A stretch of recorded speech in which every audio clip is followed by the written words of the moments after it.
बारिश तेज हो रही थी। कच्चे आंगन की मिट्टी में पानी जमा हो गया था और छत के किनारे से टपकते कतरे मेरे नन्हे पैरों को भिगो रहे थे। मैं दीवार के साथ लगकर खड़ा था और अंदर से मम्मी की हिचकियों की आवाज सुन रहा था। वो हमेशा कोशिश करती थी कि रोते वक्त मुझे आवाज न सुनाई दे, लेकिन बच्चा कितना ही छोटा क्यों ना हो, अपनी माँ का दुख महसूस कर ही लेता है। उस दिन पहली बार मुझे शिद्दत से एहसास हुआ कि मैं अकेला हूँ, मेरा बाप नहीं है। मम्मी ने मुझे गोद में उठाया, मेरे बालों को सहलाया और बोली, कार्तिक मेरे बेटे, भगवान ने हमें अकेला नहीं छोड़ा है, वो हमारे साथ है। वो हमारी आंखों में छुपे दर्द को समझने की कोशिश कर रहे थे, लेकिन उनके शब्द मेरे दिल में कहीं गहराई तक उतर गए। मैं सोच भी नहीं सकता था कि 1 साल की उम्र में मेरा बाप इस दुनिया को छोड़कर चला जाएगा और मेरी माँ की जिंदगी लगातार कुर्बानियों में ढल जाएगी। गांव में सब लोग जानते थे कि मेरा बाप एक मेहनती आदमी था, लेकिन मौत का लम्हा किसी के बस में नहीं। उनके मरने के बाद हम दोनों चाचा के रहमो करम पर आ गए। वो देश से बाहर रहते थे, भेजते तो थे कुछ पैसे, लेकिन कभी भी ये नहीं कहा कि मेरी विधवा भाभी और भतीजे के साथ भी अच्छा व्यवहार किया जाए। घर में राज चाची का था और उनकी नजर में तो हम लोग सिर्फ बोझ थे। चाची की तेज आवाज मेरे कानों में गूंजती रहती, तेरी माँ को तो मैं नौकरानी बनाकर रखूंगी और तुझे भी कभी सुकून नहीं मिलेगा। उस वक्त मैं इतना छोटा था कि इन शब्दों का मतलब तो समझ ही नहीं सकता था, लेकिन उनके लहजे की कड़वाहट मुझे चुभती थी। मेरे दिन का सबसे कीमती पल वो होता जब मम्मी अपने नरम हाथों से मेरा चेहरा थाम कर कहती, बेटा एक दिन आएगा जब भगवान हमें खुशियां देगा, लेकिन याद रखना खुशियां सिर्फ सब्र करने वालों को मिलती हैं। उनकी बातों में अजीब सी ताकत होती थी। मैं जिद करता कि मुझे वो खिलौना चाहिए जो मेरी चाची के बेटे के पास है, लेकिन मम्मी की एक नजर देखते ही चुप हो जाता। चाचा का बेटा अमित रंगीन गाड़ियों वाले खिलौने, बड़ी बड़ी गेंदें और खूबसूरत कपड़े रखता था। वो जब बरामदे में बैठकर खेलता तो मैं दूर खड़ा देखता रहता। दिल चाहता था एक पल के लिए वो खिलौने मेरे हाथ में आ जाएं, लेकिन होंठ सिल जाते थे। मैंने अपने अंदर की इच्छाओं को मारना सीख लिया था। एक दिन हम दोनों घर के कोने में बैठे थे। मेरी चाची कमरे में आई और माँ को झटक कर बोली, ये कपड़े क्यों नहीं धोए? तुम तो कुछ कर ही नहीं सकती। काश मेरा पति समझता कि कितना बोझ हमारे कंधे पर है। मम्मी ने सर झुकाकर बस इतना कहा, मैं अभी धो देती हूँ। मैं मम्मी के काम पर हाथ देख रहा था। उस दिन मेरा बचपन जैसे पल भर में बड़ा हो गया। गांव के बच्चे मेरे साथ खेलने से भी कतराते थे। वो मेरा मजाक उड़ाते, ये देखो भिखारिन का बेटा आ गया। मैं खामोशी से उनके पास से गुजर जाता। दिल में तूफान उठता, लेकिन जुबान बंद रहती। मुझे एहसास था कि मेरी माँ ने कभी भी किसी से कुछ नहीं मांगा, लेकिन फिर भी लोग हमें बड़ी ही गिरी हुई नजर से देखते थे। रात को जब सब लोग सो जाते तो मैं जागता रहता। अंधेरे में सोचता कि अगर मेरे पापा जिंदा होते तो शायद ये सब कुछ नहीं होता। लेकिन फिर मम्मी के शब्द याद आते, सब्र करने वालों को भगवान कभी खाली हाथ नहीं रखता। मैंने अपने आंसू पोंछकर नींद के हवाले हो जाता। मेरी माँ के सहारे ने मुझे जीना सिखा दिया था। वो दिन भी मुझे याद है जब मम्मी ने मेरे फटे पुराने कपड़ों में कई जगहों पर पैबंद लगाए थे और मुस्कुराकर कहा, देखो अब ये नए जैसे लग रहे हैं। मैंने मुस्कुराकर सिर हिला दिया, हालांकि दिल जानता था कि ये मुस्कुराहट बेकार है। मैं छोटा था, लेकिन वक्त ने मुझे बड़ा बना दिया। मैंने खेलना छोड़ दिया, जिद करना छोड़ दिया, सपना बुनना छोड़ दिया। बस मम्मी की बातों पर भरोसा करने लगा कि एक दिन खुशियां जरूर आएंगी। लेकिन उस दिन का इंतजार कितना लंबा और कितना कठिन होगा, ये सिर्फ मुझे और मेरी माँ को ही पता था। उस दिन बारिश के बाद गांव की गलियों में कीचड़ था। मैं सिकुड़ते सिकुड़ते गुजर रहा था कि सामने से कुछ लड़के आए। उनके हाथों में गेंद और पतंग थी। तभी उनमें से किसी एक ने जोर से कहा, ओहो, ये देखो भिखारी का बच्चा भी निकल आया। दूसरे ने मजाक उड़ाते हुए जवाब दिया, हाँ, ये तो भिखारी का बेटा है, बस लोगों के कपड़े धोकर रोटी खाता है। मेरे कदम वहीं रुक गए। मैंने उनकी तरफ देखा, लेकिन तुरंत नजर झुका ली। वो सब मेरे फटे पुराने कपड़ों को देखकर ठहाका लगाने लगे। मेरी कमीज के हाथ पर मम्मी ने जगह जगह पर पैबंद लगाया था और मेरी चप्पल भी कई जगह से फटी हुई थी। एक लड़के ने जानबूझकर मेरी चप्पल की तरफ इशारा करते हुए कहा, अरे इसकी चप्पल तो देखो, बड़ी ही खूबसूरत लग रही है। इतना कहते ही वो एक बार फिर से जोर से हंसे। मैंने हिम्मत करके कहा, मैं भिखारी नहीं हूँ, मेरी माँ काम करती है। लेकिन इस बात पर तो जैसे वो लोग और जोर से हंसे। एक लड़के ने मेरा कंधा झकझोर कर कहा, झूठ बोलता है, तेरी माँ को तो सबने देखा है, वो कपड़े धोती है, बर्तन मांजती है, यही तो भिखारी है। मेरे कान लाल हो गए। मैं कुछ कहना चाहता था लेकिन शब्द मेरे गले में ही अटक गए। मैं वहां से निकलकर तेजी से गुजरने लगा। पीछे से फिर से आवाज आई, अरे रुको भिखारी साहब, तो नाराज हो गए। उन लड़कों की आवाज मेरे पीछे से आती रही और मेरे अंदर जलती हुई आग को और बढ़ाती रही।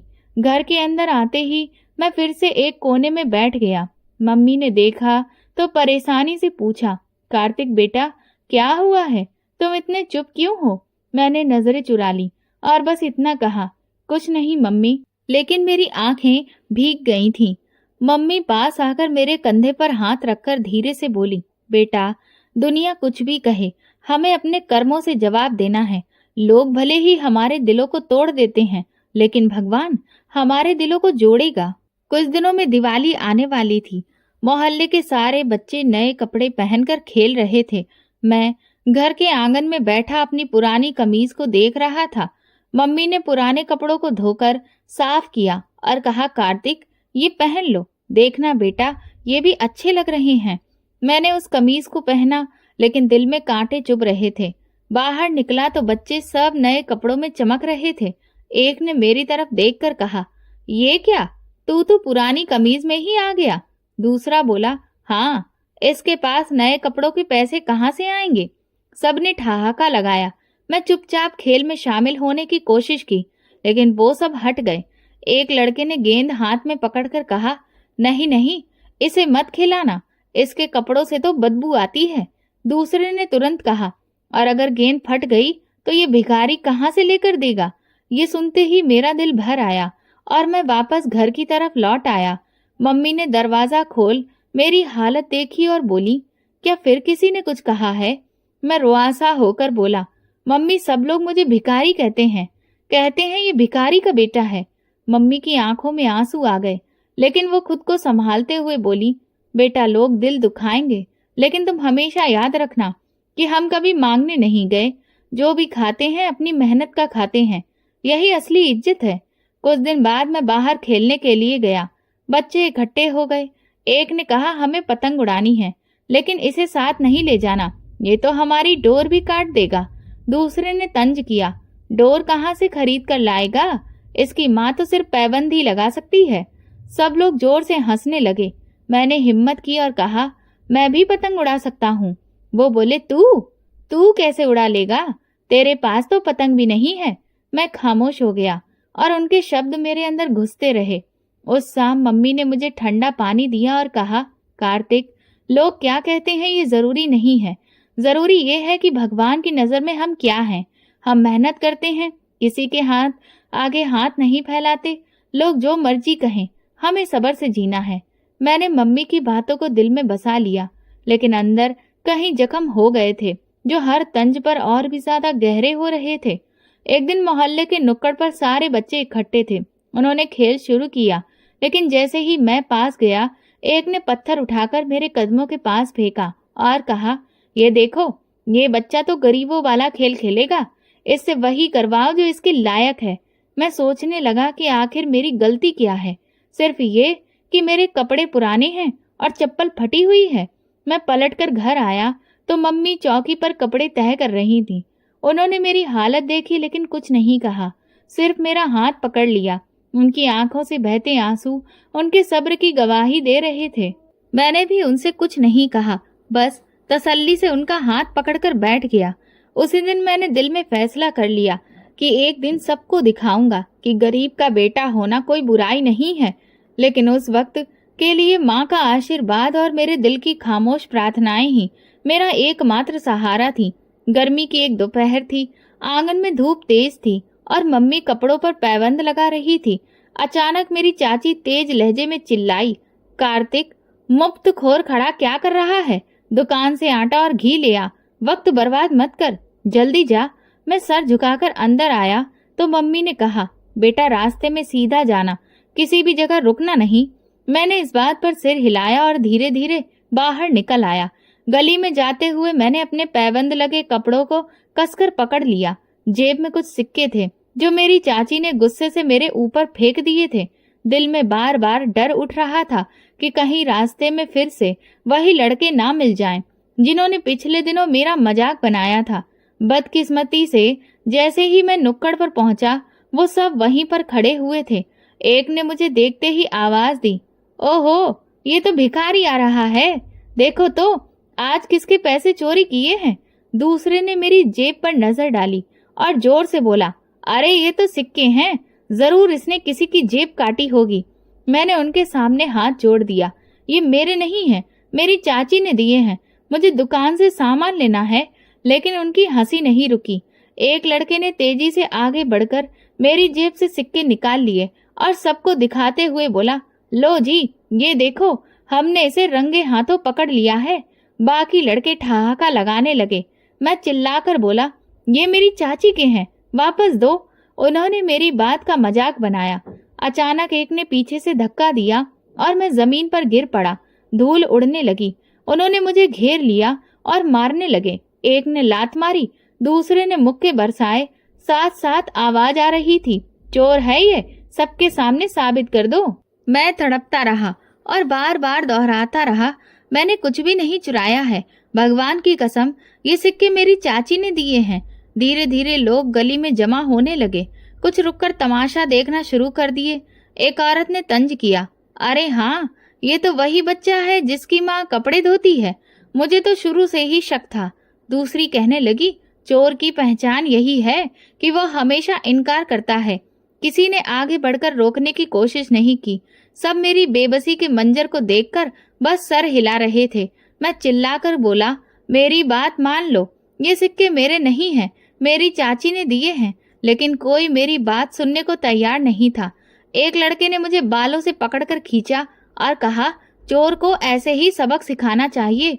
उसी पल दुकान का मालिक वहां से गुजरा। उसने शोर सुना तो तुरंत आगे बढ़ा। उसने मेरे बाजू को पकड़कर लड़कों से अलग किया और जोर से चिल्लाकर कहा, क्या हो रहा है यहाँ? ये मेरा ग्राहक है, इसे क्यों मार रहे हो? इस पल सब लोग सहम गए, लेकिन उनमें से एक लड़के ने हिचकिचाकर कहा, ये चोरी करता है, हमने इसे पकड़ा है। मालिक ने सख्त निगाहों से सबको देखा और सख्त नजरों से कहा, झूठ मत बोलो, ये लड़का हमेशा मेरी दुकान पर आता है और ईमानदारी से सौदा लेकर जाता है। तुम सब शर्म करो, किसी बच्चे पर झूठा इल्जाम लगाते हो। मैंने चैन की सांस ली, आंखों में आंसू आ गए। मालिक ने मुझे सहारा दिया और जेब से सिक्के निकालकर वापस दे दिए। उन्होंने कहा, जाओ बेटे, सामान ले लो और डरना नहीं, मैं हूं ना। उनकी आवाज में ऐसा भरोसा था जो शायद पहली बार मुझे मिला। सामान लेकर जैसे ही मैं घर पहुंचा, मेरी चाची दरवाजे पर ही खड़ी थी। उन्होंने मुझे घूर कर कहा, इतनी देर क्यों लगा दी, कहीं और खेल रहा था ना? मैंने धड़कते दिल के साथ सब कुछ बताया कि रास्ते में बच्चों ने मुझे चोर कहा, मारा पीटा और मालिक ने मुझे बचाया। ये सुनकर मेरी चाची के चेहरे पर गुस्से की लकीरें आ गईं। वो चिल्लाकर बोली, हाँ बिल्कुल, ये सब सच कह रहे होंगे, तेरा तो यही काम है, चोरियां करना। अभी से ये हाल है तो बड़ा होकर तो क्या करेगा? उनकी आवाज इतनी तेज थी कि मम्मी किचन से दौड़ती हुई आई और बोली, नहीं भाभी, मेरा बेटा झूठ नहीं बोल रहा है, वो सच कह रहा है। चाची ने मम्मी को घूरते हुए कहा, खामोश रह, तेरे बेटे ने मेरी इज्जत खराब कर दी है। लोग कहते हैं तेरे बच्चे ने चोरी की है, अब मैं तुझे नहीं संभाल सकती। फिर उन्होंने सामान जमीन पर फेंक दिया और गुस्से से अंदर चली गई। मम्मी ने मुझे अपने पास कर लिया। उनकी आंखों में आंसू बहने लगे। वो कांपती आवाज में बोली, बेटा मैं जानती हूँ कि तू चोर नहीं है, भगवान गवाह है, लेकिन लोग हमारी बात नहीं मानेंगे, हमें बस सब्र करना होगा। मैं उनके आंसू पोंछते हुए बोला, मम्मी, मैं वादा करता हूँ कि एक दिन सबको दिखाऊंगा, तब जानेंगे कि मैं चोर नहीं हूँ, सच बोलने वाला हूँ। मम्मी ने मुझे सीने से लगा लिया। उनके आंसू मेरे गालों को भिगो रहे थे, लेकिन उनके होंठ खामोश थे। उस दिन मैंने पहली बार समझा कि झूठे इल्जाम का जहर कितना कड़वा होता है, और ये जहर मुझे बचपन में ही पीने को मिल गया था। लेकिन मेरे दिल में एक फैसला भी जाग उठा था कि एक दिन अपनी सच्चाई सबके सामने साबित करूंगा। रात को अंधेरे में कमरे में मैं चारपाई पर करवटें बदल रहा था। मम्मी मेरे पास थी, लेकिन वो भी जाग रही थी। उनकी धीमी सीमी सांसों की आवाज सुनकर साफ पता चल रहा था कि वो भी सुकून में नहीं है। मैंने धीरे से कहा, मम्मी। वो चौंक कर बोली, क्या हुआ बेटा? मैं झिझकते हुए बोला, मम्मी मुझे पढ़ना है। उन्होंने मेरी तरफ देखा। उनकी आंखों में हैरानी और नमी दोनों झलक रही थी। कार्तिक, ये बात तुम्हारे दिल में कब से है बेटा? मैंने धीरे से कहा। जब भी मैं दूसरों के बच्चों को बस्ता लेकर जाते हुए स्कूल देखता हूँ तो मेरा दिल करता है कि मैं भी उनकी तरह किताबें पढूं। मम्मी ने एक लंबी सांस ली और बोली, बेटा इच्छा तो मेरी भी यही है, लेकिन हालात। मैंने तुरंत बात काटी। मम्मी मैं सब कुछ बर्दाश्त कर लूंगा, लेकिन आप मुझे बस स्कूल भेज दीजिए। अगले दिन मम्मी ने हिम्मत करके मेरी चाची से बात की। वो किचन में बैठी सब्जी काट रही थी। मम्मी ने हल्की सी आवाज में कहा, भाभी एक बात करनी थी। चाची ने तिरछी मुस्कुराहट के साथ कहा, हाँ बताओ, क्या बात है? मम्मी ने हिम्मत जमा करके कहा, मैं चाहती हूँ कि कार्तिक स्कूल जाए, वो पढ़ लिख कर कुछ बन जाएगा। मेरी चाची ने तुरंत सब्जी काटना रोककर तेज लहजे में बोली, क्या ये स्कूल जाएगा? इसके स्कूल की फीस कौन देगा? तेरा पति तो कब का मर गया, मेरे पति की कमाई पर क्यों बोझ बढ़ा रही है? मम्मी ने आंखें झुकाकर कहा कि मैं बस ये चाहती हूँ कि वो पढ़ ले, कुछ सीख जाए। चाची ने मेरी हंसी उड़ाते हुए कहा, ये पढ़ाई के काबिल है? नहीं भाभी, ये काम करेगा, स्कूल जाने की जगह हुनर सीखेगा। पढ़ाई अमीरों के बच्चों के लिए है, तुम्हारे जैसे गरीबों के लिए नहीं। फिर उन्होंने झाड़ू की तरफ इशारा करते हुए कहा, ले जाओ, इसे घर से काम करवाओ या बाहर मजदूरी करवाओ। मम्मी के चेहरे पर दुख की लकीरें गहरी हो गईं। वो खामोशी से बैठ गईं। मैं आंगन में खेलने की कोशिश कर रहा था, लेकिन मम्मी की हालत देखकर रुक गया। मैं धीरे से पूछने लगा, मम्मी चाची ने क्या कहा है? उन्होंने मेरी तरफ देखा और अपने आंसुओं को छुपाते हुए बोलने की कोशिश की, बेटा वो नहीं मानी, कहती है कि तुम स्कूल नहीं जा सकते। मेरी सांसें रुक सी गईं। मम्मी, लेकिन मुझे पढ़ने का शौक है, मैं क्यों नहीं जा सकता? मम्मी ने मुझे गले लगाकर कहा, कार्तिक कभी कभी शौक दिल में दबे रह जाते हैं, लेकिन भगवान कोई ना कोई रास्ता निकाल देगा। मैंने उनके कंधे से लिपट कर रोते हुए कहा, मम्मी मैं वादा करता हूँ, चाहे कुछ भी हो मैं जरूर पढ़ूंगा। इसी दौरान मेरी चाची बरामदे में आई और जोर से चिल्लाकर बोली, यही बात करनी है? पढ़ाई पढ़ाई से रोटी नहीं मिलती है, इसको दुकान में काम पर लगा दो। इतनी उम्र हो गई है, अब पेट भरने में हाथ बटाए। मम्मी ने कुछ भी नहीं कहा, बस नजरें झुका ली।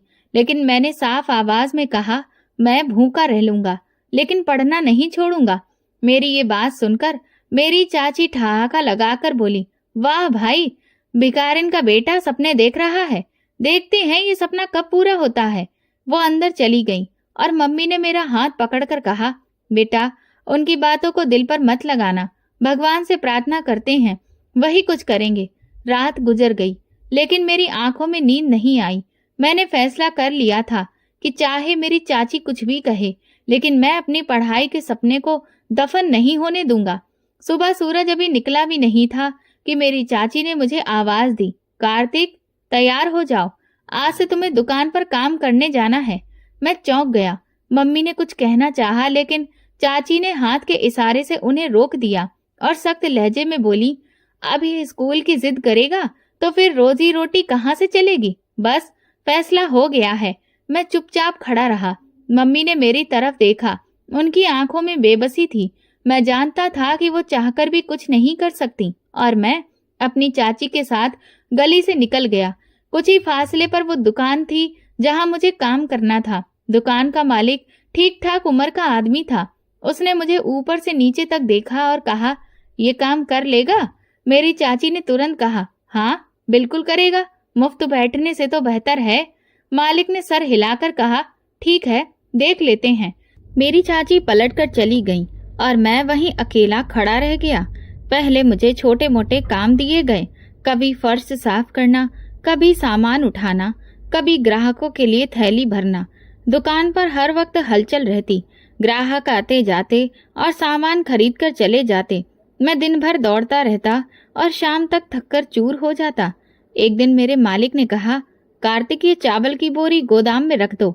बोरी इतनी भारी थी कि मेरे पैर डगमगाने लगे। मैंने हिम्मत करके उसे उठाया, लेकिन हाथ कांपने लगे। बोरी जमीन पर रखते ही मेरी सांस फूलने लगी। मालिक ने हंसते हुए कहा, हिम्मत रख, काम सीख जाएगा। मैं सर झुकाकर बस जी कहा। कभी कभी जब दुकान खाली होती तो मैं दरवाजे के पास खड़ा हो जाता। सामने से स्कूल के बच्चे गुजरते, उनके कंधों पर बस्ता लटक रहा होता और वो आपस में किताबों के बारे में बातें कर रहे होते। मैं उन्हें देखकर एक ठंडी सांस लेता। दिल चाहता कि मैं भी उनके साथ चल रहा हूँ। एक दिन 2 बच्चे गुजरते हुए जा रहे थे। वो रुक गए। उनमें से एक ने कहा, देखो, ये वही है जो हमारे साथ खेलने की कोशिश करता था, अब दुकान पर नौकर बन गया है। दूसरे ने ठहाका लगाया, इसको स्कूल का क्या पता, ये तो थैले भरने के लिए पैदा हुआ है। उसके शब्द मेरे दिल को काट रहे थे, लेकिन मैंने कुछ भी नहीं कहा। मैं चुपचाप झाड़ू उठा ली। शाम को जब मालिक दुकान बंद करता तो मैं थका हारा बैठ जाता। हाथों पर छाले पड़ने लगे थे। मम्मी को कुछ भी नहीं बताया ताकि वो और परेशान ना हो, लेकिन अंदर ही अंदर मेरा दिल खून के आंसू रोता था। हर गुजरते दिन के साथ ऐसा लगता जैसे सपना दूर होता जा रहा है। एक दिन मालिक के बेटे ने दुकान पर आकर किताबें खोली। वो खिड़की के पास बैठकर पढ़ने लगा। मैं दूर से उसे देख रहा था। वो कुछ शब्द पढ़ रहा था और कलम से नोट्स बना रहा था। मैं पास होकर बस चुपचाप देखता रहा। दिल में चिंगारी फिर जल उठी। मैंने खुद से कहा, नहीं, ये मेरा सपना है, ये मर नहीं सकता, मैं भी पढ़ सकता हूँ। इसी दौरान मालिक ने मुझे आवाज दी, कार्तिक, यहाँ आओ, ये सौदा ग्राहक को दे दो। मैं चौंक कर अपने सपनों से बाहर निकला और तुरंत दौड़ गया, लेकिन पढ़ने की चाहत और बढ़ गई। दिन लंबे होते जा रहे थे, मेहनत बढ़ती जा रही थी, लेकिन पढ़ने की इच्छा खत्म होने की जगह और बढ़ती जा रही थी। मैं रात तक वापस आता। मम्मी मेरा चेहरा देखकर पूछती, बेटा तुम बहुत थक गए हो ना? मैं मुस्कुराकर कहता, नहीं मम्मी, सब ठीक है। लेकिन अंदर ही अंदर एक आवाज कहती, मैं इस दुकान के काम तक सीमित नहीं रह सकता। हर सुबह जब दुकान खोलता और मैं जब सुबह सफाई करता तो वही नजारा दिखता, स्कूल के बच्चे, किताबें, बस्ते और मैं। लेकिन दिल कहता कि एक दिन ये सब कुछ मेरा भी होगा। दोपहर का वक्त था और ग्राहक कुछ कम थे। मैं सफाई पूरी करके थोड़ी देर चैन की सांस लेने के लिए दरवाजे के पास बैठना चाहता था। इतने में मालिक का बेटा अंदर आया। उसके हाथ में किताबों का ढेर और एक बस्ता था। वो बैठक के कोने में बैठ गया और किताबें खोलकर पढ़ने लगा। मैं झिझकते हुए उसकी तरफ देखा। उसकी नजरें किताब पर जमी थीं और कलम कागज पर चल रही थी। वो कभी रुककर कुछ शब्द दोहराता और फिर अपने नोट्स बनाता। मुझे ऐसा लगा कि जैसे ये नजारा मेरा दिल छू रहा है। मैंने धीरे धीरे कदम बढ़ाए और कुछ दूरी पर जाकर खड़ा हो गया। उसके शब्द मुझे अजनबी लग रहे थे, लेकिन किताब के चेहरे मेरे दिल को अपनी तरफ खींच रहे थे। अगले दिन इसी तरह किताबें लेकर आया। इस बार मैंने ज्यादा करीब जाकर देखा। उसके हाथ में कहानियों की किताब थी। मैंने आंखों ही आंखों में हर एक शब्द को पहचानने की कोशिश की। जब वो पन्ने पलटता था तो मेरा दिल धड़क उठता। कुछ दिनों तक मैं यही करता रहा। जब भी मौका मिलता छुपकर किताब की तरफ देख लेता। कभी कभी दिल चाहता कि हर पन्ने को छू लूं, लेकिन हिम्मत नहीं होती। एक दिन वो किताब छोड़कर पानी पीने गया। मैंने मौका देखकर जल्दी से किताब अपने पास खींची और उसके शब्दों को ध्यान से देखने लगा। इतने में अचानक आवाज आई, कार्तिक। मैं चौंक गया। किताब हाथ से छूट गई। पीछे मुड़कर देखा तो दुकान का मालिक खड़ा था। मेरे पैरों तले जमीन निकल गई।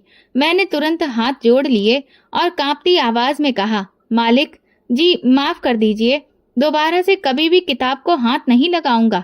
मैं सोच रहा था कि अब डांट पड़ेगी या शायद नौकरी से निकाल दिया जाऊंगा, लेकिन मालिक खामोशी से मेरी तरफ देखता रहा। उसकी नजरें सख्त नहीं थीं, बल्कि जैसे मुझे परख रही हो। फिर वो धीरे से बोले, कार्तिक, तुम्हें पढ़ने का शौक है? मैंने कांपती आवाज में कहा, जी बहुत शौक है, लेकिन मुझे इजाजत नहीं है। मेरे आंसू निकलने ही वाले थे, लेकिन मैंने उन्हें रोक लिया। मालिक ने मेरे कंधे पर हाथ रखा और बोले, बेटा, शौक छुपाने की चीज नहीं है, ये तो भगवान की दी हुई इच्छा है। मैं हैरान होकर उनकी तरफ देखने लगा। वो कुर्सी पर बैठ गए और बोले, देखो, दुकान का काम अलग है, लेकिन अगर तुम्हें पढ़ने का जुनून है तो फिर मैं तुम्हारी इसमें मदद करूंगा। मेरा दिल जोर जोर से धड़कने लगा। मैंने बेयकीनी से पूछा, सच में? आप सच में ऐसा करेंगे? वो मुस्कुराए। हाँ, मैं तुम्हें सरकारी स्कूल में दाखिला करवा दूंगा। वहां पर फीस कम लगती है और बाकी इंतजाम मैं खुद देख लूंगा। मेरी आंखों में रोशनी भर गई। ऐसा लगा जैसे किसी अंधेरे कमरे में अचानक से चिराग जल उठे हों। मैं चिल्लाकर बोला, मालिक जी, आपने तो मेरा सपना पूरा कर दिया। मैं आपका एहसान कभी नहीं भूलूंगा। उन्होंने हंसकर कहा, यह एहसान नहीं है, ये तो तुम्हारा अधिकार है। लेकिन याद रखना, साथ साथ दुकान का काम भी करना होगा। मेहनत दोनों तरफ से करनी होगी। मैंने जल्दी से कहा, जी, मैं दिन रात मेहनत करूंगा, बस पढ़ने का मौका दे दीजिए। उस रात मेरी आंखों में नींद नहीं थी। छत पर लेटे हुए मैंने सोचा कि किताबें, बस्ता, स्कूल, ये सब कुछ मेरे सपने नहीं, अब हकीकत बनने जा रहे थे। दिल में एक अजीब सी रोशनी महसूस हुई जो आज तक कभी भी नहीं हुई थी। सुबह की हवा ताजा थी, लेकिन मेरा दिल और भी तेज धड़क रहा था। ये पहला दिन था जब मैं स्कूल जा रहा था। मालिक ने मुझे पुराने कपड़ों के साथ एक बस्ता दिया जिसमें कुछ किताबें और एक कॉपी रखी हुई थी। मैंने बस्ता कंधे पर डाला और धीरे धीरे कदमों से गली से निकल गया। मोहल्ले वालों ने मुझे नहीं देखा, वरना सवाल शुरू हो जाते। स्कूल की बिल्डिंग के सामने पहुंचा तो कुछ पल के लिए कदम रुक गए। दूसरे बच्चे उठक बैठक लगाते हुए एक दूसरे के साथ खूब खेल रहे थे। मैं अंदर कदम रखा तो एक नई दुनिया सामने थी। मैंने धीमे धीमे चलते हुए क्लास देखी। लकड़ी की बेंच, चौक से भरे बोर्ड और किताबों की खुशबू। मेरे लिए ये सब कुछ किसी सपने से कम नहीं था। दिन के वक्त मैं स्कूल जाता और शाम को दुकान पर आकर हमेशा की तरह सारा काम करता, ग्राहकों को सामान देता और सफाई करता। ये जिंदगी मुश्किल जरूर थी, लेकिन मेरे दिल में दृढ़ निश्चय बढ़ता ही जा रहा था। मेरी चाची को इस सब की कोई खबर नहीं थी। वो तो यही समझती थी कि मैं दिन भर दुकान पर रहता हूँ। मोहल्ले के लोग भी कुछ नहीं जानते थे। मैं खुद भी बहुत एहतियात बरतता था ताकि किसी को कोई शक न हो। बस्ता हमेशा दुकान के अंदर रख देता और घर सिर्फ खाली हाथ वापस आता। स्कूल में पढ़ाई मेरे लिए आसान नहीं थी। दूसरे बच्चे पहले ही बहुत कुछ जानते थे। मुझे बिल्कुल शुरू से सब कुछ शुरू करना पड़ा। कभी कभी शब्द ऐसे उलझ जाते, लेकिन टीचर के सब्र और मेरी लगन से धीरे धीरे मैं सब कुछ अच्छे से सीखने लगा। जब कभी कोई शब्द समझ में आता तो दिल में एक अजीब सी खुशी भर जाती। एक दिन स्कूल से वापस आ रहा था तो सामने वही लड़के खड़े थे जो मुझे पहले परेशान करते थे। उन्होंने मेरा बस्ता देख लिया। एक ने तंजिया हंसी के साथ कहा, वाह, भिखारिन का बेटा भी बस्ता लेकर घूम रहा है, क्या करेगा पढ़कर। दूसरा बोला, ये तो बस दिखावा है, असलियत में तो ये दुकान पर नौकर है। मैंने कोई जवाब नहीं दिया, बस बस्ता मजबूती से पकड़कर तेजी से आगे बढ़ गया। दिल में सोचा कि एक दिन यही बस्ता मेरा सहारा बनेगा। घर पर मम्मी को अभी तक कुछ भी नहीं पता था। मैंने सब कुछ राज रखा था, लेकिन एक शाम जब मैं किताबें खोलकर दुकान के कोने में पढ़ रहा था तो मालिक ने मुस्कुराकर कहा, कार्तिक, तुम्हारा पढ़ने का जुनून देखकर मुझे खुशी होती है, लेकिन तुम्हें घर पर भी थोड़ा सा वक्त निकालना चाहिए। अपनी माँ को बता दो। मैंने घबराकर कहा, नहीं मालिक, अगर मेरी चाची को पता चल गया तो सब कुछ खराब हो जाएगा। वो हंस दिए। चलो ठीक है, कम से कम अपनी माँ को तो खुशी दे दो। उसी रात मैंने हिम्मत की और मम्मी को बताया। मैंने बस्ता उनके सामने रखकर कहा, मम्मी ये देखो, मैं अब स्कूल जाता हूँ, मालिक ने मेरा एडमिशन करवा दिया है। मम्मी के हाथ कांपने लगे, उनकी आंखों में आंसू भर आए और वो बार बार दोहराने लगी, मेरा बेटा स्कूल जाता है? सच में? मैंने सर हिलाकर कहा, हाँ मम्मी, दिन में स्कूल और शाम को दुकान। वो रोने लगी और मुझे सीने से लगाकर बोली, भगवान तुम्हारे नसीब को बेहतर करे। मैं कभी सोचा भी नहीं था कि मैं ये भी दिन देखूंगी। उनकी खुशी मेरे लिए सबसे बड़ी ताकत थी। मैंने उनसे वादा किया, मम्मी चाहे कितनी ही मुश्किल क्यों ना हो, मैं पढ़ाई कभी नहीं छोड़ूंगा। दिन गुजरते गए, सुबह सवेरे स्कूल और फिर दोपहर दुकान।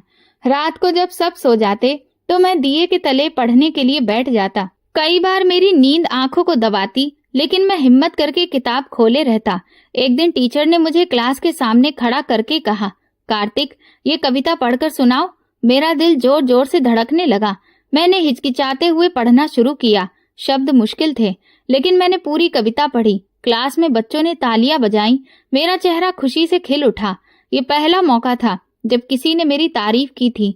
दुकान पर काम का बोझ कम नहीं था।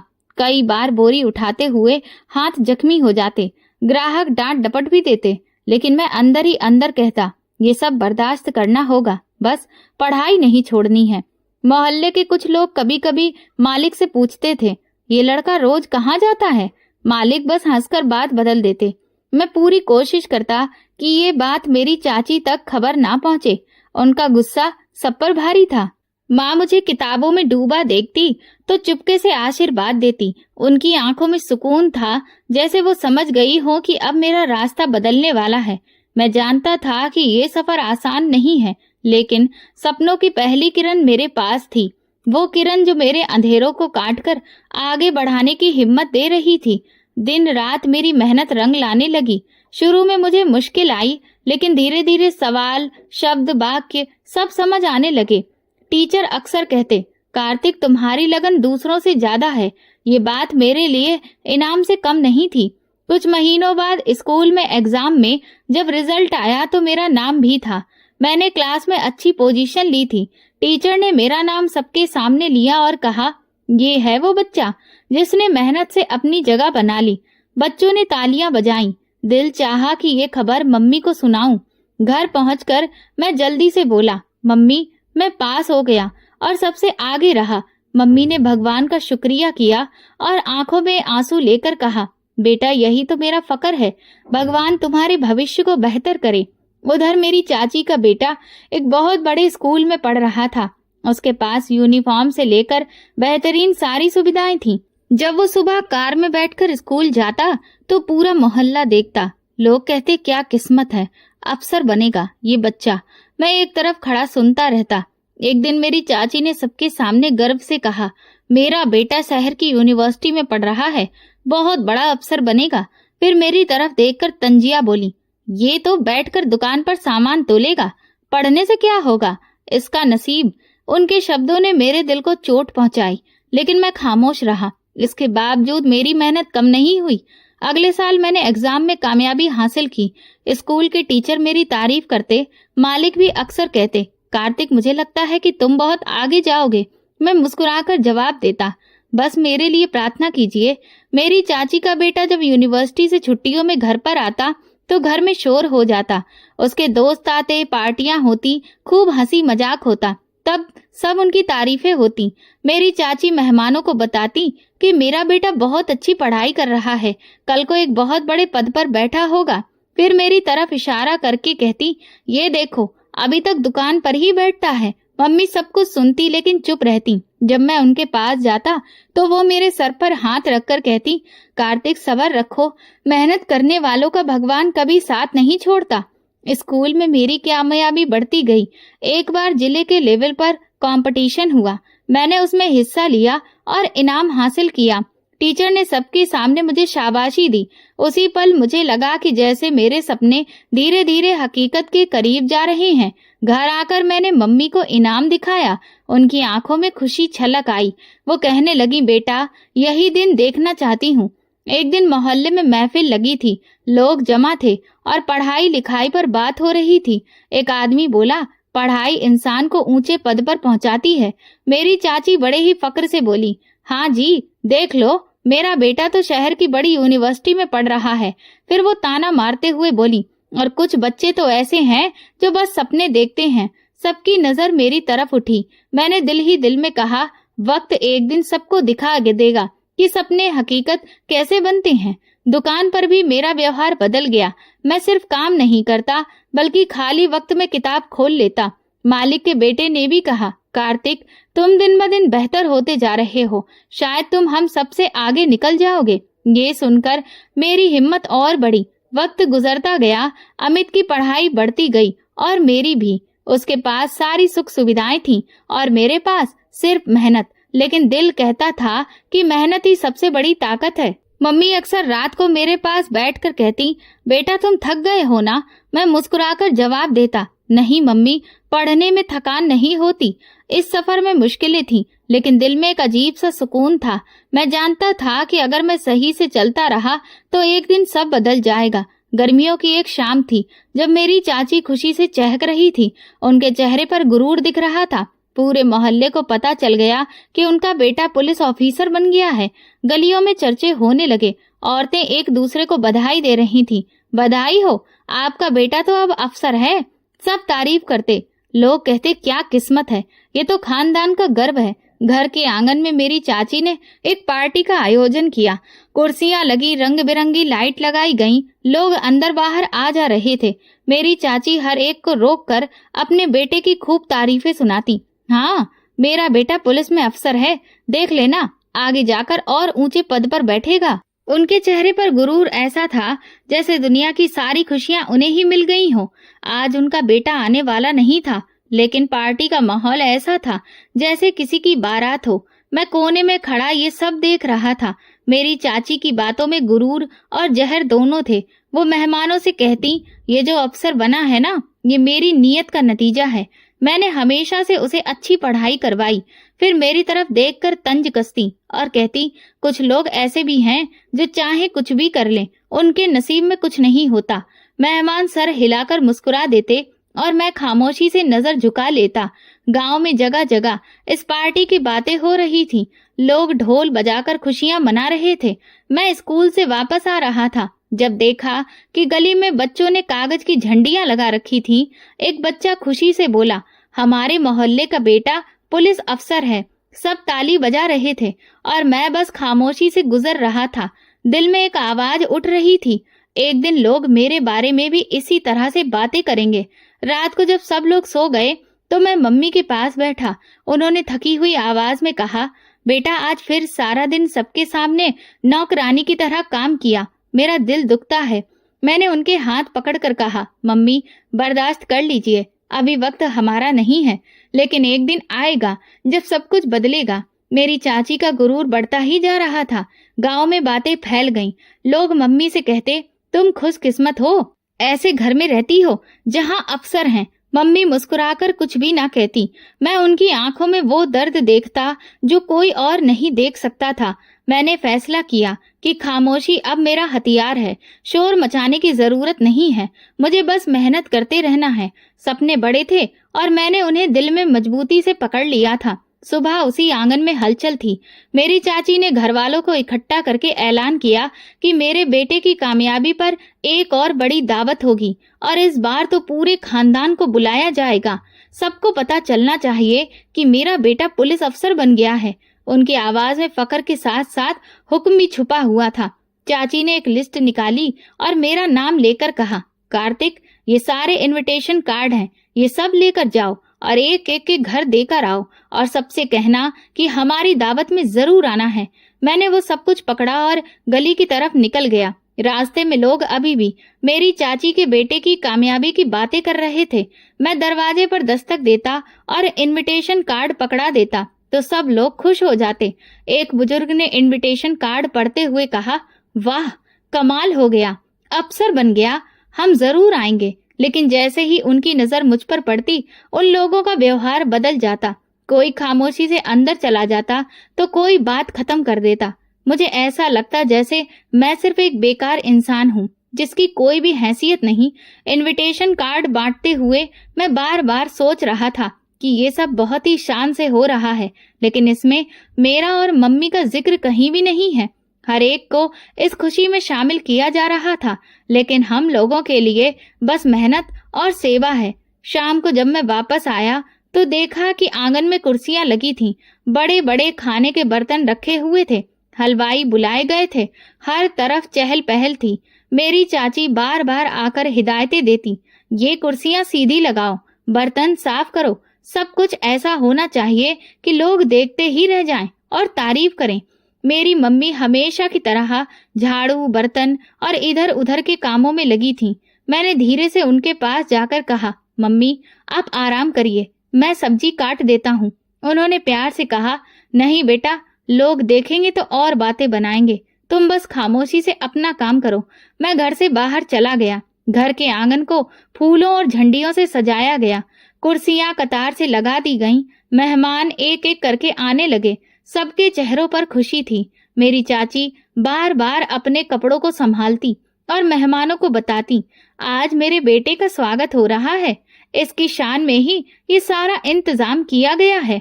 मोहल्ले के लोग भी खुशी के साथ इंतजार में बैठ गए। गांव के बड़े बुजुर्ग आगे बड़ी सी कतार में बैठे थे। कुछ नौजवान हाथों में हार लिए बार बार दरवाजे पर देख रहे थे। हर एक को उस पल का शिद्दत से इंतजार था जब वो पुलिस अफसर इस घर में दाखिल होगा। शोर बढ़ता जा रहा था। कुछ औरतें आपस में बातें कर रही थीं।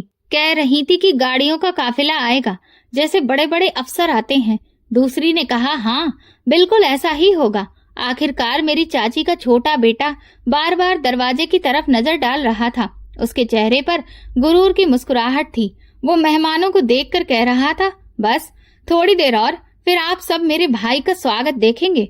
इसी पल दूर से गाड़ियों के हॉर्न की आवाज सुनाई दी। सब लोग एक साथ उठकर खड़े हुए। शोर मच गया, आ गया, अफसर आ गया। धीरे धीरे गाड़ियां घर के दरवाजे के सामने आकर रुकी। उनके पीछे एक और गाड़ी थी जिसमें वर्दी वाले गार्ड बैठे थे। गार्ड गाड़ी से बाहर निकले और एक कतार में खड़े हो गए। माहौल में गंभीरता और जोश दोनों बढ़ गया। हर कोई सोच रहा था कि अब मेरी चाची का बेटा ही गाड़ी से बाहर निकलेगा। औरतें आगे बढ़ने लगीं ताकि पहली झलक देख सकें। बच्चे भी शोर मचाते हुए सामने आ गए। गाड़ी का दरवाजा खुला। सबने सांस रोक ली। अगले पल मैं बाहर निकला। मैंने सफेद रंग की कमीज पर काले रंग का कोट पहन रखा था और गले में सरकारी आइडेंटिटी कार्ड लटक रहा था। मेरे कदम जैसे ही जमीन पर पड़े, पूरे आंगन में सन्नाटा छा गया। सब लोग घर से मुझे देखने लगे। किसी को भी अपनी आंखों पर भरोसा नहीं हो रहा था। कानों में बातें होने लगी, ये तो कार्तिक है, ये कैसे मुमकिन है? ये तो वही लड़का है जिसे हमने हमेशा दुकान पर देखा था। दूसरी औरत ने कराह कर कहा, हे भगवान, ये तो असिस्टेंट कमिश्नर है। मेरी चाची का चेहरा एकदम सफेद पड़ गया। उनकी आंखों में हैरत और शर्मिंदगी साफ झलक रही थी। वो बार बार अपने बेटों की तरफ देख रही थी, जैसे समझ नहीं पा रही हो कि ये सब कैसे हुआ। उनके मेहमान भी हक्का बक्का खड़े थे। जिनके होठों पर बधाई के शब्द थे, वे खामोश हो गए। मैंने आगे बढ़कर गांव के बुजुर्गों को नमस्ते किया। सबने जवाब दिया, लेकिन उनकी आवाज दबी दबी थी। मैंने कहा, आज का खास मेहमान मैं हूँ। ये सुनते ही पूरे आंगन में सन्नाटा पसर गया। मेरी चाची थोड़ी आगे बढ़कर बोली, ये कैसे मुमकिन है? तुम तो स्कूल भी नहीं गए थे। उनकी आवाज में कपकपी थी। मैंने नरमी मगर मजबूत लहजे में जवाब दिया, हाँ मैं स्कूल गया था, लेकिन आपको खबर नहीं हुई। परचून की दुकान पर काम करने के साथ साथ मैंने पढ़ाई भी जारी रखी। भगवान ने मुझे मेहनत का फल दिया और आज मुझे ये पोस्ट मिल गई। मेहमानों में बातें बढ़ गईं। एक ने कहा, वाकई कमाल हो गया। दूसरा बोला, हमने इसे हमेशा कमतर समझा और आज ये हम सबसे आगे निकल गया। मम्मी पीछे खड़ी थी। उनकी आंखों में आंसू थे, मगर चेहरे पर सुकून था। वो आसमान की तरफ देख रही थी और भगवान का धन्यवाद कर रही थी। मैंने उन्हें अपने पास बुलाया और साथ ही अपने दुकान के मालिक को भी बुलाकर उनके हाथ पकड़कर कहा कि ये सब इन लोगों के आशीर्वाद की वजह से ही हुआ है। महफिल का रंग बदल गया। जिस जगह गुरूर और दिखावा था, वहां अब हैरत और खामोशी थी। सबके चेहरों पर सवाल थे, लेकिन जवाब सिर्फ एक ही था, मेहनत और सब्र। आंगन में अभी भी खामोशी पसरी थी। सबकी नजरें मुझ पर थीं। मैं हल्की मुस्कुराहट के साथ मम्मी का हाथ पकड़कर उन्हें सबके सामने लाकर कुर्सी पर बिठाया। वो पल ऐसा था जैसे वक्त थम गया हो। फिर मैंने अपने मालिक को भी अपने पास बिठाकर बोला, मैं आज जो कुछ भी हूँ, इसका पूरा श्रेय मेरे मालिक और माँ को जाता है। मेरी माँ वो औरत है जिसने हर दुख बर्दाश्त किया, लेकिन मुझे हिम्मत दी, और मालिक वो इंसान है जिन्होंने मुझे भी इंसान समझा, जिन्होंने एक छोटे से बच्चे के दिल में दबी हुई ख्वाहिशों को उड़ान दी। सब लोग एक दूसरे की तरफ देखने लगे। कुछ लोगों के चेहरों पर शर्मिंदगी झलक रही थी। एक बुजुर्ग आगे बढ़कर बोले, बेटा, हमने तुम्हें कभी इज्जत नहीं दी, हम सबसे बहुत बड़ी गलती हुई, माफ कर दो। मैंने उनसे कहा, मैं तो दिल से सबको माफ कर चुका हूँ। मेरा मकसद बदला लेना नहीं है, बल्कि सबको ये बताना है कि सब्र और मेहनत के साथ सब कुछ मुमकिन है। एक एक करके सब लोग मेरे पास आ गए। किसी ने हाथ मिलाया तो किसी ने सर झुकाया। औरतें एक एक करके मम्मी के पास गईं और बोली, हमने तुम्हें हमेशा नीचा दिखाया, ये हमारी सबसे बड़ी भूल थी। मम्मी की आंखों में आंसू आ गए, लेकिन वो हल्की मुस्कुराहट के साथ बोली, भगवान सब देखता है, उसी ने मेरे सब्र का फल दिया है। उसी पल अमित घर के अंदर आया। सब लोग हैरान रह गए, क्योंकि वो तो साधारण कपड़ों में था। मेरी चाची तुरंत दौड़ कर गई और उसे गिरेबान से पकड़ लिया। ये तूने क्या किया? तू तो अफसर बनने वाला था। उसने अपनी माँ से माफी मांगी और बोला, मुझे माफ कर दो, मैं गलत संगत में पड़ गया था। मैंने तो आपसे झूठ बोला और ये सिर्फ इसलिए किया ताकि आपको तसल्ली हो जाए और आप खुश हो जाओ। फिर वो मेरी तरफ बढ़ा और बोला, मुझे माफ कर देना भाई, मैं हमेशा तुम्हें बेकार समझता रहा और तुम्हें अपने जूते की नोक पर रखा, लेकिन सच्चाई तो कुछ और ही निकली। तुम चाहो तो मुझसे बदला भी ले सकते हो। मैंने उसका हाथ पकड़कर कहा, मैं इतना छोटा नहीं कि तुम्हें भी वैसे ही नीचा दिखाऊं। भगवान ने मुझे जो इज्जत दी है, बस उसी में मैं बहुत खुश हूँ। तुम भी अपनी मेहनत जारी रखो। ये कहकर मैंने उसका हाथ छोड़ दिया। अमित की आंखों में हैरानी थी कि मैं उसे नीचा नहीं दिखा रहा। मेरी चाची सब कुछ सुन रही थी, उनके चेहरे पर गुस्सा दिख रहा था। वो धीरे धीरे आगे आई और मम्मी के पैरों में बैठ गई। बहन, मैंने तुम्हें बहुत परेशान किया, तुम्हारे बेटे को ताने दिए, लेकिन आज मेरा गुरूर टूट गया, मुझे माफ कर दो। मम्मी ने उन्हें उठाया और कहा, माफी भी भगवान से मांगो। महफिल का माहौल बदल चुका था। जो लोग पहले सिर्फ मेरी चाची की तारीफें कर रहे थे, अब मेरी माँ की कुर्बानियों की बातें कर रहे थे। एक औरत बोली, ये है असली कामयाबी, जो बेटे को मेहनत और दुआ से ये मुकाम मिला है। दूसरी कहने लगी, वाकई में माँ का दर्जा बहुत ऊंचा है और सच में तुम्हारे मालिक ने जो काम किया है वो इंसानियत में बेमिसाल है। मैंने सबके सामने कहा, इंसान कभी छोटा नहीं होता और ना ही गरीबी उसे नीचा करती है। असली बात यह है कि वो अपने सपनों के लिए कितनी मेहनत कर रहा है। अगर अमीर लोग गरीबों का साथ दें तो कोई भी बच्चा पीछे नहीं होगा, जैसे कि मेरे मालिक ने मेरा साथ दिया। मम्मी ने मेरी तरफ देखते हुए कहा, बेटा, आज मेरा दिल सुकून में है। जो सपने देखने की मैं हिम्मत नहीं कर सकती थी, आखिर वो सपना पूरा हो गया। मैंने उनके पैर छूकर कहा, मम्मी, ये सब आपके और मालिक की वजह से ही है। लोग बार बार आकर मेरे पास माफी मांगते रहे। मैंने सबसे कहा कि अपने अतीत को छोड़कर आगे बढ़ो, अब हमें एक दूसरे का सहारा बनना है। जब मेहमान जाने लगे तो मम्मी मेरे पास आकर बोली, बेटा, देख लिया, भगवान ने आज कैसे हमारे सब्र का फल दिया है। हमेशा याद रखना, गुरूर मत करना, भगवान ही सब कुछ करता है। मैंने सर झुकाकर कहा, हाँ मम्मी, ये सबक मैंने आपसे सीखा है। मैंने मम्मी का हाथ पकड़कर कहा कि अब मैं आपके जीवन को खुशियों से भर दूंगा। जो कुछ आपसे छीना गया वो सब लौटा दूंगा। मैंने मालिक से भी कहा कि जीवन में आपको कभी भी मेरी कोई भी जरूरत हो, एक बार भी मत हिचकिचाइएगा। जिस तरह से आपने मेरा साथ दिया है, मैं मरते दम तक आपका एहसानमंद रहूंगा। ये पल मेरी जिंदगी का सबसे कीमती लम्हा था। इसमें कोई हार नहीं बल्कि जीत थी। ईमानदारी, सब्र, मेहनत, इन सब की यही असली ताकत है। इसीलिए हमें कभी किसी को कमजोर नहीं समझना चाहिए, क्योंकि सबसे बढ़कर भगवान है। तो दोस्तों, अगर आपको हमारी ये कहानी पसंद आई हो तो प्लीज कमेंट करके जरूर बताएं। वीडियो को लाइक करें और ज्यादा से ज्यादा शेयर करें। अगर आप हमारे चैनल पर नए हैं तो सब्सक्राइब जरूर करें और नोटिफिकेशन बेल दबाएं ताकि अगली अपडेट सबसे पहले आपको मिले। धन्यवाद।